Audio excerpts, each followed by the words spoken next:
జాడలను చూచి నేను ఆనందించుచున్నాను, దాని యందు నన్ను నడువ చేయము. హల్లెలూయా. నీ ఆజ్ఞల జాడలను చూసి, దేవుని ఆజ్ఞ ఏంటదట? 10వ భాగం విత్తమని. 10వ భాగం విత్తే ఏం జరుగుతట? ఆకాశ వాకిళ్ళు విప్పుతానని.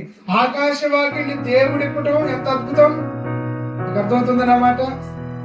మనం 10వ భాగం అన్నా, 10వ భాగం ఆడి రాంగ్లను మగవంతో ఒకలాగా అయిపోతుంది, ఒకలాగా మారిపోతాం. ఇంకొద్దిసేపు అదే చెప్తే మీతో మాకు ఇష్టం లేదన్నట్టు అయిపోతాం. నీకు అర్థమవుతుందన్నమాట. కీర్తనకారుడు నీ ఆజ్ఞల జాడ, అసలు ఈ ఆజ్ఞ ఎందుకు ఇచ్చాడు, దీని ద్వారా నాకేం బ్లెస్సింగ్ వస్తుంది, దేవుడు ఏం చేయాలనుకుంటున్నాడు, మళ్ళీ చదవమాట. నీ ఆజ్ఞల జాడను చూచి నేను ఆనందిస్తున్నాను,